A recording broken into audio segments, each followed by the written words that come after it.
Pinabulaanan ng Iglesia ni Cristo na may kinalaman sila sa mga inilabas sa pahayag ng dating kongresista na si Zaldico.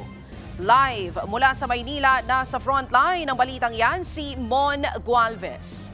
Mon, anong reaksyon ng INC dito sa mga paratang na may kinalaman daw sila dito sa mga statement na inilabas ni Zaldico?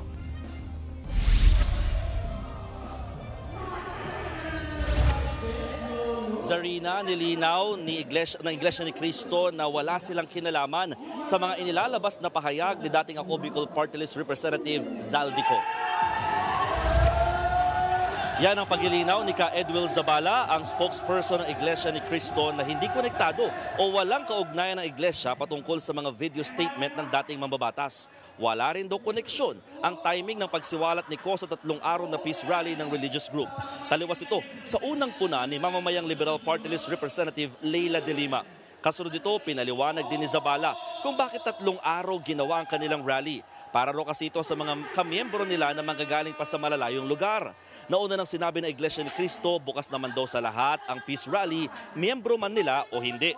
Kasama rin daw dito ang mga politiko na nais magtungo o magpapakain sa Quirino Grandstand. Pero git nila, ibang usapan na raw ang pagsasalita sa entablado.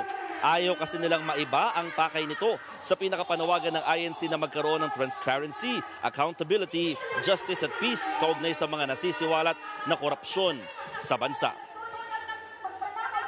Zarina, sa mga oras na ito, nagpapatuloy yung entertainment part na programa ng Iglesia ni Cristo. Kanina puno ng kantahan at sa ngayon naman merong dramatization na ginagawang ilang kabataan na miyembro nga ng religious group.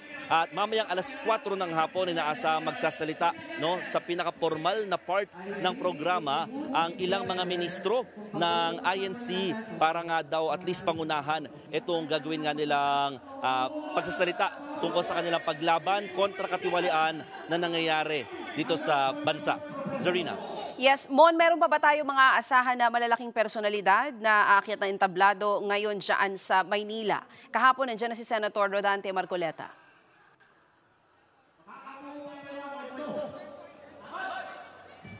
Oo, kahapon si Senator Rodante Marcoleta talagang nagpunta at talagang napagbigyan din na magsalita nga sa entablado. Though ang sinasabi ng Iglesia ni Cristo kasi kamiyembro nila itong si Senator Marcoleta. Pero sa ngayon, wala pa raw ni pahaging sa Iglesia ni Cristo ang ilang mga politiko kung may mga pupunta ba dito at magsasalita nga sa entablado. Again, nililinaw naman ng INC, welcome sa lahat daw itong ginagawa nilang peace rally. Pero yung pagsasalita daw sa entablado at yung pagpunta nga dito in terms of pagpapanawagan, kung taliwas daw sa kanilang panawagan na accountability, transparency, justice at peace, mukhang hindi raw ito yung dapat na lugar para sa kanila. Kaya yung mga nagpapakain daw, may mga truck dito ng mga may mukha ng politiko, wala naman daw silang pakialam doon. Basta hindi raw makakasira o hindi daw ibang landas na ng kanilang panawagan na ginagawa dito sa Quirino Grandstand. Zarina. Mon, hindi ba kahapon pinagbawalan yung mga may placards na Marcos resign? Ngayon may mga naaninag ka pa ba na nagtangka na pumunta dyan sa Maynila?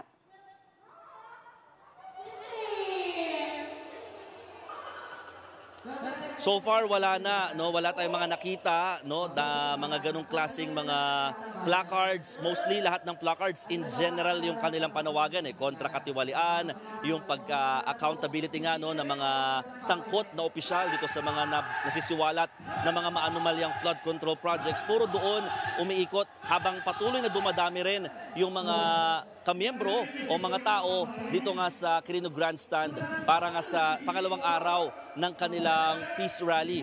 At mahigpit din yung security ng grupo, kaya mukhang wala nakakalusot pa so far na mga ganong klaseng rally or ganong klaseng grupo na nagtangka kahapon. Zarina. Mon, yes, kahapon, last na lang, kahapon nga umabot sa 650,000 yung bilang ng mga tao dyan sa Maynila. Inaasahan ba natin na ganun din karami ngayong araw hanggang bukas? At saka paano yung ginagawa ng mga nag-attend? Umuuwi pa ba sila sa mga bahay nila pagkatapos bumabalik o may iba na talagang nandyan ng 3 araw?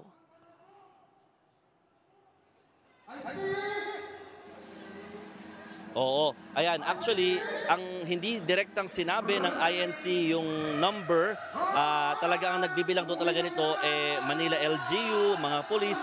So, sa kanila, in-anticipate nila, most probably na mas dadami today, pinaka mamayang gabi hanggang bukas ng madaling araw. Yan ay parang sa mga manggagaling daw sa mga malalayong probinsya na nais makisali dito sa ginagawa ng Peace Rally. Dalawang klase yung mga nandito ngayon, Zarina, na mga nag-join sa Peace Rally. Yung iba, pagkatapos ng programa ng bandang alas 8 o alas 9 ng gabi, umuuwi muna sa kanilang mga lugar. May iba, mga naka-check-in, may mga tinutuluyan, habang ang karamihan nag-i-stay na dito.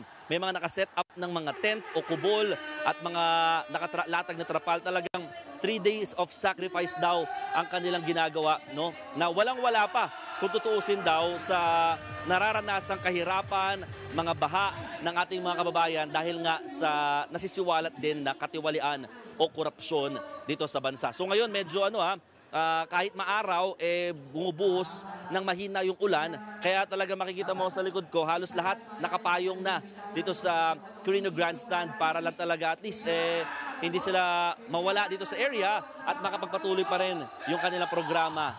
Zarina. Antabayanan nga natin ang iba pang mga balita live mula po sa Maynila. Yan muna ang Express Report ni Mon Gualvez. Mga kapatid, Ruth Cabalco, para sa mabilis sa pasada ng mga balitang dapat niyong malaman, mag-follow at mag-subscribe sa social media pages ng News 5.